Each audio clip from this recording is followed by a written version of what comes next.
गगन में बहके पवन में हर एक मन में सद्भावना। चलो विद्यार्थी मित्रों, આપણે અત્યાર સુધી લેક્ચરની અંદર આદિકોષ કેન્દ્રીય કોષ વિશે સંપૂર્ણ માહિતીઓ મેળવી હતી.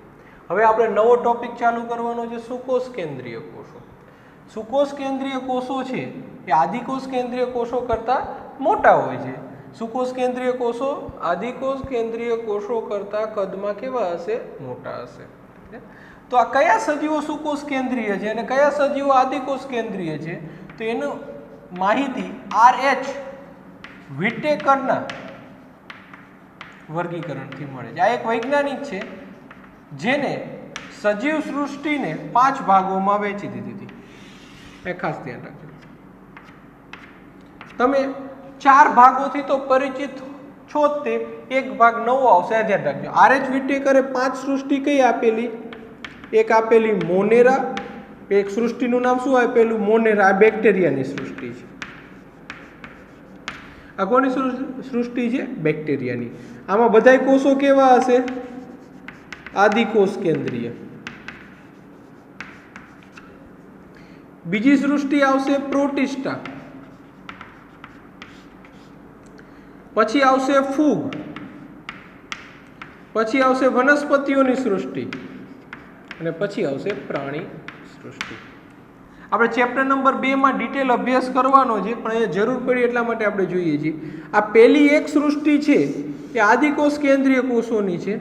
બાકીના બધી સૃષ્ટિ છે આ બધાય કેવા છે? સુકોષ કેન્દ્રીય.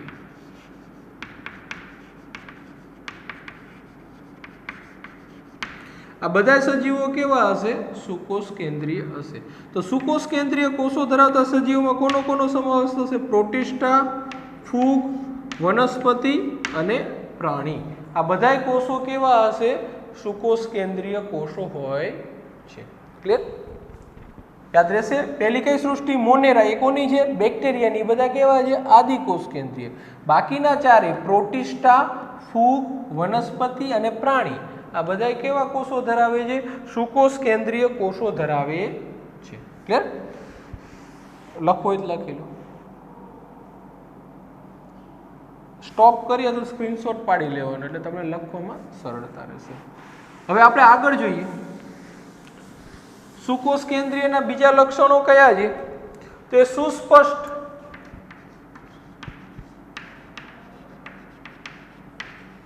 કોષ કેન્દ્ર ધરાવે છે.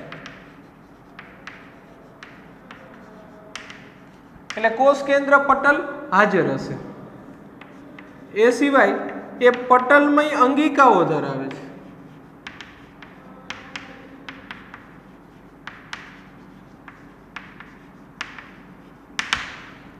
પેલું શું? સુસ્પષ્ટ કોષ કેન્દ્ર, એટલે કોષ કેન્દ્ર પટલ વાળું કોષ કેન્દ્ર ધરાવે છે. એ સિવાય પટલમય અંગિકાઓ એના કોષરસમાં હાજર હોય છે. કોષરસના અને બધી અંગિકાઓના સ્પષ્ટ આયોજન માટે કોષરસ કંકાલ આવેલું હોય છે.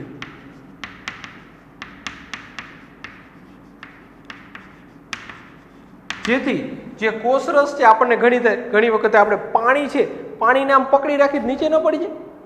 પડી જાય કે ના પડી જાય? ભલે એક ટીપું હોય, અડધું ટીપું પાણી હોય, હવામાં થોડું ઊભું રહેવાનું. આ બેક્ટેરિયા હવામાં ઉડતો હશે, અથવા સોરી આપણા જે કોષો છે હવામાં હશે, તો એમાંથી કોષરસ એકદમ નીચે કેમ નથી પડી જતો? તો જે કોષરસ છે, દાખલા તરીકે આ બેક્ટેરિયા છે, આ બેક્ટેરિયાને બધાને વ્યવસ્થિત પકડી રાખવા માટે આવે તાંતણાઓ જેવું એક આખું સ્કેલેટલ આવેલું છે, કંકાલ આવેલું છે. આપણે ધાબુ ભરીએ તો શું કરીએ? પહેલાં શું ગોઠવીશું? પેલા સળિયા ગોઠવી અને આખું શું સ્ટ્રક્ચર ઊભું કરીએ. ત્યારબાદ એમાં કોન્ક્રીટ અને સિમેન્ટથી શું કરીએ? ધાબુ ભરીએ. તો આ જે સળિયાઓ ગોઠવીને જે ઊભું કરીએ ને એને શું કહેશું અત્યારે? કંકાલ. તો આવું જ કંકાલ ક્યાં આવેલું હશે? સુકોષ કેન્દ્રીય કોષોની અંદર. કોષરસને વ્યવસ્થિત ગોઠવવા માટે આવી રીતે અત્યારે આપણે ધાબામાં સળિયા ભરીએ, એવા તંતુઓનું બનેલું શું આવેલું હશે? કોષરસ કંકાલ ધરાવે છે. ક્લિયર? અહીંયા જેટલા બી સુકોષ કેન્દ્રીય છે એ બધા જ સુકોષ કેન્દ્રીય સરખા હોતા નથી. બધામાં ઘણી બધી વિવિધતાઓ જોવા મળે છે. આપણે 2 પોઈન્ટ જોવાના છે ખાસ, કે વનસ્પતિ અને પ્રાણીઓની અંદર શું શું વિવિધતા જોવા મળે છે એના વિશે આપણે અભ્યાસ કરવાનો છે. આ તો ઇન્ટ્રોડક્શન હતું. ખાસ ધ્યાન રાખજો, વનસ્પતિ કોષ અને પ્રાણી કોષ વચ્ચેનો એક સામાન્ય તફાવત લખવાનો છે. અને પ્રાણી કોષ.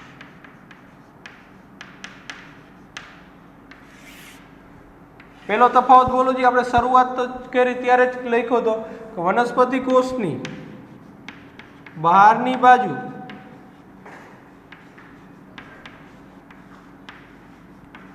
જાડી કોષ દિવાલ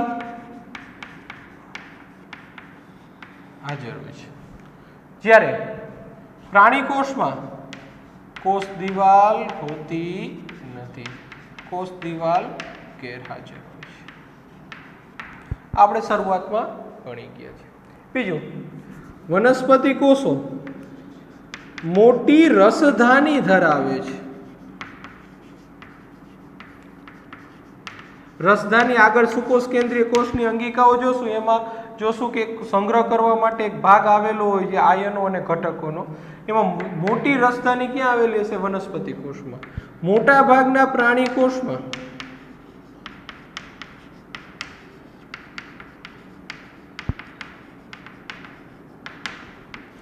રસધાનીનો અભાવ હોય. વનસ્પતિ કોષમાં મોટી રસધાની આવેલી હશે, પ્રાણી કોષમાં રસધાનીઓનો અભાવ જોવા મળે છે. એ સિવાય વનસ્પતિ કોષમાં હરિત દ્રવ્ય જે પ્રકાશ સંશ્લેષણ માટે જવાબદાર છે, વનસ્પતિનો લીલો રંગ એને આભારી છે. હરિત દ્રવ્ય જેવા રંજક દ્રવ્યો અહીંયા હાજર હોય છે,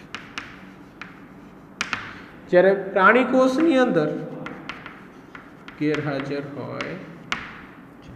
તો અત્યાર સુધી આપણે એ જોયું કે જે વનસ્પતિ કોષમાં હાજર હતું અને પ્રાણી કોષમાં ગેરહાજર હતું. હવે ખાસ એવી રચના છે જે માત્ર પ્રાણી કોષમાં જોવા મળે છે, દાખલા તરીકે તારા કેન્દ્ર. તારા કેન્દ્ર એક પટલ વિહીન અંગિકા છે.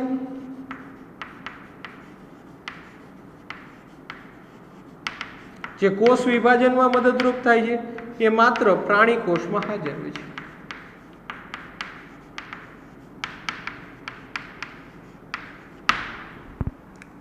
વનસ્પતિ કોષમાં ગેરહાજર હોય.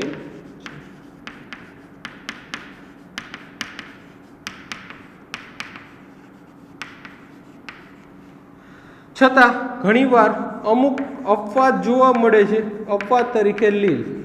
ઘણી લીલ અને ફૂગમાં તારા કેન્દ્રની હાજરી જોવા મળે છે. ન યાદ રહે તો ચાલશે. અત્યારે તો ખાસ આપણે ઉપરથી એના ડિફરન્સ જોવાના છે. 4 પોઈન્ટ જોઈએ આપણે. ખ્યાલ આવે છે?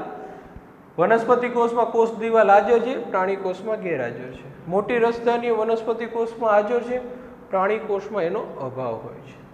હરિત દ્રવ્ય જેવા રંજક દ્રવ્યો વનસ્પતિ કોષમાં હાજર હોય છે, પ્રાણી કોષમાં ગેરહાજર હોય છે. અને એ સિવાય પ્રાણી કોષની અંદર તારા કેન્દ્ર હાજર હોય છે, જ્યારે વનસ્પતિ કોષમાં ગેરહાજર હોય છે. અમુક લીલ અને ફૂગમાં ઘણીવાર હાજરી જોવા મળે છે, બધામાં નહીં, અમુક અપવાદમાં જ જોવા મળે છે. ક્લિયર?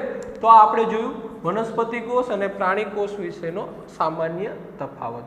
હવેથી આપણે એક પછી એક સુકોષ કેન્દ્રીય કોષોની અંગિકા વિશે અભ્યાસ કરવાનો છે. આટલું સ્ક્રીનશોટ પાડીને લખી લો પહેલા.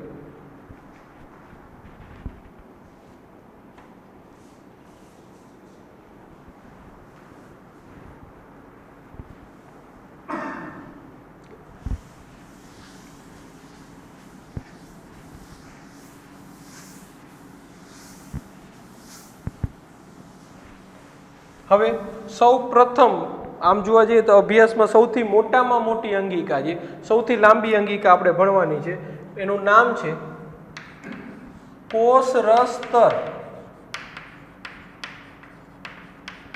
આને કોષ રસ પટલ એ કહી શકાય, રસ પટલ, રસ સ્તર ઘણા નામથી ઓળખાય. રસ સ્તર, રસ પટલ, કોષ રસ સ્તર નામથી ઓળખી શકાય. ઇંગ્લિશમાં કહેવાય સાઇટોપ્લાઝમિક મેમ્બ્રેન.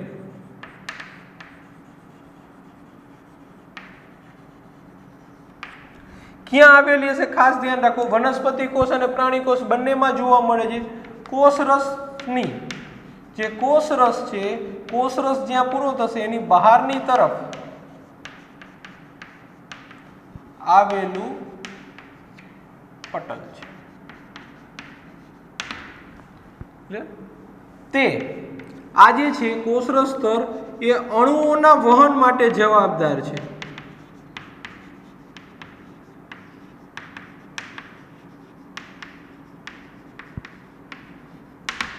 એટલે કે કોષરસ શું કોષરસમાં જે દાખલા તરીકે આ કોષરસ સ્તર છે, અંદરની બાજુ શું આવેલો છે કોષરસ, એને અહીંયા માની લો કે આ 3 અણુઓ છે,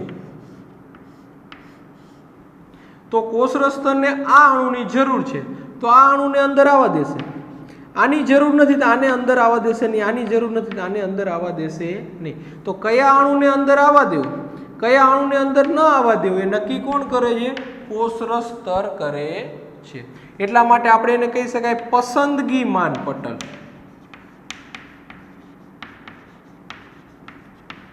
એ શેના તરીકે કાર્ય કરે છે? પસંદગીમાન પટલ તરીકે કાર્ય કરે છે.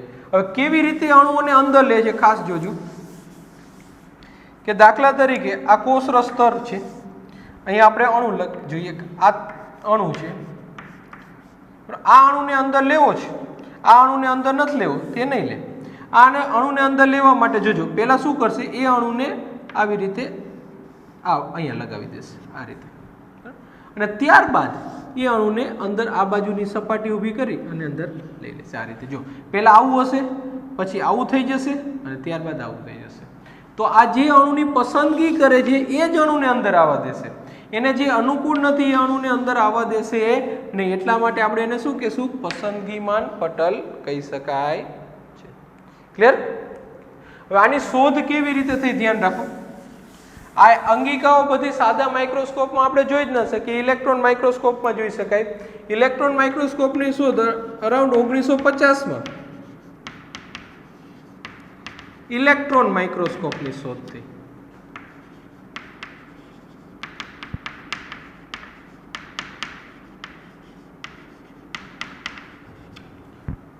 ત્યારબાદ જે વૈજ્ઞાનિકો છે આ ઇલેક્ટ્રોન માઇક્રોસ્કોપની અંદર રક્તકણનો અભ્યાસ કરતા હતા.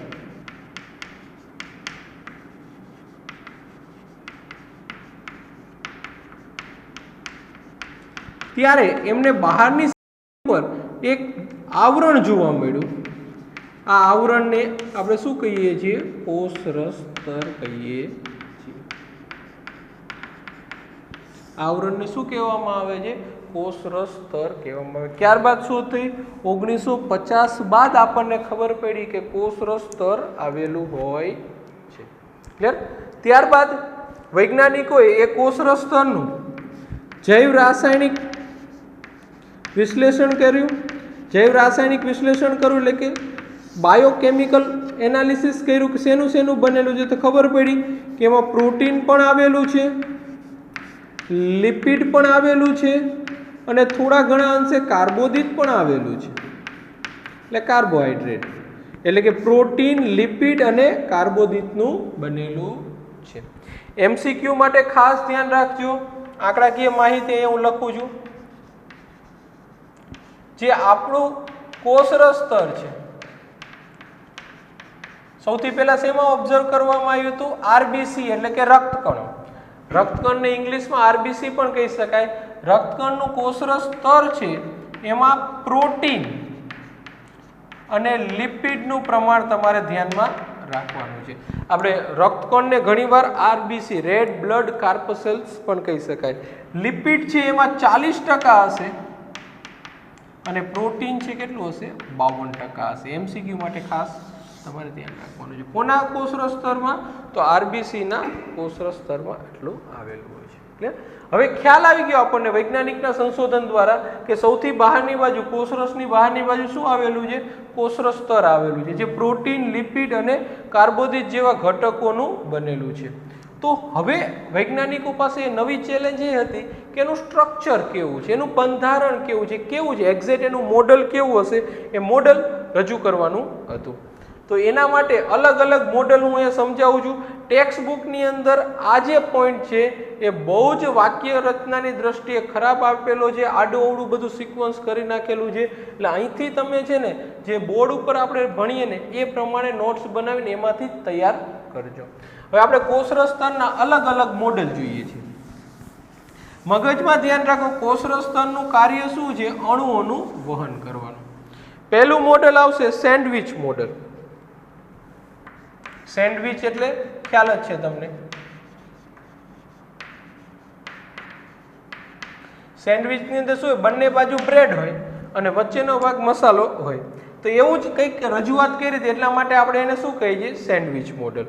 સેન્ડવિચ મોડલ શું કહે છે કે જે લિપિડનું સ્તર છે, અહીંયા જે લિપિડ હશે એ સ્પેસિફિકલી કયો હશે? ફોસ્ફોલિપિડ હશે. ફોસ્ફેટ વાળો લિપિડ હશે, ફોસ્ફોલિપિડ. એના બે સ્તરો આવેલા હશે, દ્વિસ્તરીય આવરણ છે. તો આ ફોસ્ફોલિપિડનું દ્વિસ્તરીય આવરણ લખું છું. આ એક સ્તર અને આ બીજું સ્તર. આ ફોસ્ફોલિપિડનું દ્વિસ્તરીય આવરણ હશે. એની બંને બાજુએ પ્રોટીનનું આવરણ આવેલું છે. આ સેન્ડવિચ મોડેલ આવું કહે છે.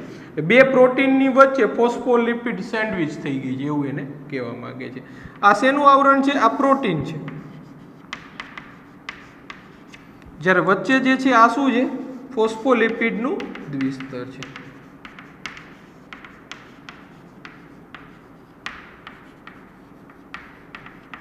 તો આવું મોડલ રજૂ થયું, જેને આપણે શું કહીશું? Sandwich model. પણ જો હવે આવું હોય એટલે કે આખું જે આ જે વાત કરી છે આની વાત કરી છે, જો આનો એક નાનો ટુકડો આપણે જોઈએ તો આવો દેખાય. જો બધી જ જગ્યાએ આવું હોય કે આ દાખલા તરીકે આ ફોસ્ફોલિપિડ છે અને આ બહારની બાજુ આ પ્રોટીન આવેલું છે, આવું હોય તો બહારથી અણુ અંદર કેવી રીતે આવી શકે? મને કહો જોઈએ. આવી શકે કે જગ્યા જ નથી. મેં કીધું સરખું બધું બાજુ પ્રોટીન છે, વચ્ચે ફોસ્ફોલિપિડ છે, અંદરની બાજુ પ્રોટીન છે, તો બહારથી અણુ અંદર આવી શકે નહીં. આવે છે એનો મતલબ કે આ મોડલમાં કંઈક ખામી છે. તો આ મોડલની ખામી શું હતી? કે અણુઓનું વહન સમજાવી શકતું નથી.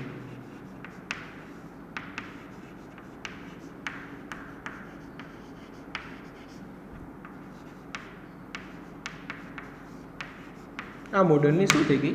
ખામી થઈ ગઈ. એટલે આ મોડલને આપણે શું કરી દીધો? રિજેક્ટ કરી દીધો. ક્લિયર? જોઈ લો.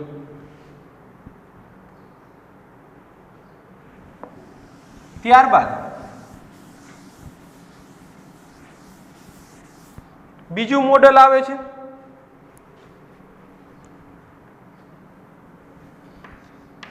જેને કહેશું એકમ પટલ સંકલ્પના.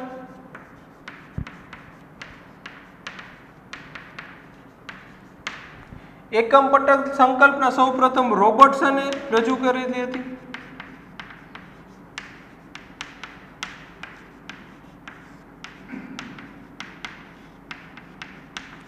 એકમ પટલ સંકલ્પના શું કહેતી હતી? પહેલા હું એનું કહી, એ પણ એવું કે દ્વિસ્તરીય ફોસ્ફોલિપિડ છે.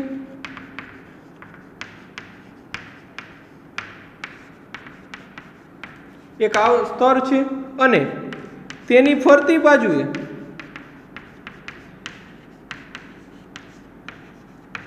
પ્રોટીનનું અસમ સ્તર આવેલું છે. અસમ સ્તર એટલે સરખું નહીં, અમુક જગ્યાએ વધારે, અમુક જગ્યાએ ઓછું, આડું અવળું સ્તર આવેલું છે. તો અહીંયા આપણે આકૃતિ દોરી, ધ્યાન રાખો કેવું હોઈ શકે કે આ દાખલા તરીકે આ ફોસ્ફોલિપિડનું દ્વિસ્તરીય પડ છે.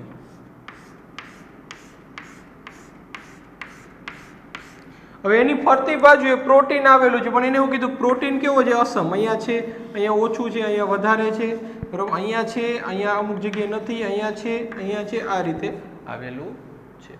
આ ફોસ્ફોલિપિડ છે, આજુબાજુમાં શું? પ્રોટીનનું અસમ સ્તર આવેલું છે. છતાંય પ્રશ્ન તો એ જ છે, અણુને બહારથી અંદર આવવું હોય તો કેવી રીતે આવી શકે? તો આ પણ એને જવાબ આપી શક્યું નહીં. તો આની સેમ ખામી થઈ. આની ખામી શું થશે? અણુઓનું વહન સમજાવી શકતું નથી. શકે. ક્લિયર? તો આ બે મોડલ શરૂઆતના ફેલ ગયા, સેન્ડવિચ મોડલ અને એકમ પટલ સંકલન. ઘણા બધા છે પણ આપણે બહુ બેઝિક લેવાનું. આના વિશે બુકમાં નથી માહિતી આપેલી, પણ આપણે આગળનું જે આધુનિક મોડલ સમજવું હોય તો પહેલાં આપણને ખબર હોવી જોઈએ કે કયા મોડલો ફેલ ગયા. તો શા માટે ફેલ ગયા? તો અણુઓનું વહન કેવી રીતે થાય છે એ આના દ્વારા સમજાવી શકાતું નથી. જોઈ લો.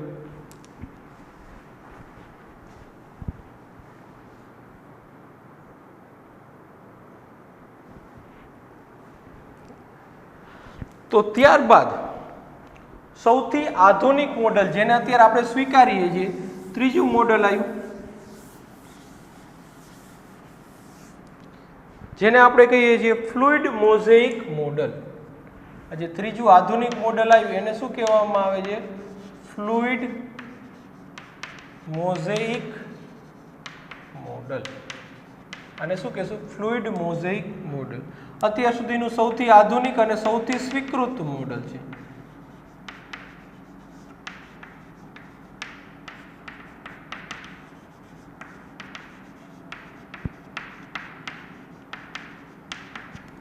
ઓગણીસો 72 સિંગર અને નિકોલસન નામના વૈજ્ઞાનિક દ્વારા રજૂ કરવામાં આવ્યું હતું. આમાં આપણે અત્યાર સુધીમાં કોઈ ખામી કાઢી શક્યા નથી. ક્લિયર? તો આ એક લાંબો પોઈન્ટ છે જેને આપણે બે ભાગમાં ડિવાઈડ કરશું. અત્યારે અહીં સુધી રાખીએ આપણે કોષરસ સ્તર. બરોબર? નેક્સ્ટ લેક્ચરની અંદર આપણે ફ્લુઇડ મોઝેઇક મોડલ વિશે ચર્ચા કરવાનું છે. એટલે કોષરસ સ્તર આપણે પૂરું કરી દઈશું. ક્લિયર? ખાસ મિત્રો ધ્યાન રાખજો, ટેક્સ્ટ બુકમાંથી લાઇન ટુ લાઇન ગોખવાનું નથી. અને બને ત્યાં સુધી અત્યારે ટેક્સ્ટ બુકનો ન ઉપયોગ કરો ચેપ્ટર નંબર 8 માટે. બોર્ડ ઉપર જે હું લખું છું એની સાથે સાથે તમે નોટ્સ બનાવો. છેલ્લે હું તમને ટાઈમ આપું છું સ્ક્રીનશોટ પાડવાનો. સ્ક્રીનશોટ પાડી લો અને પછી એમાંથી લખી લો. ક્લિયર?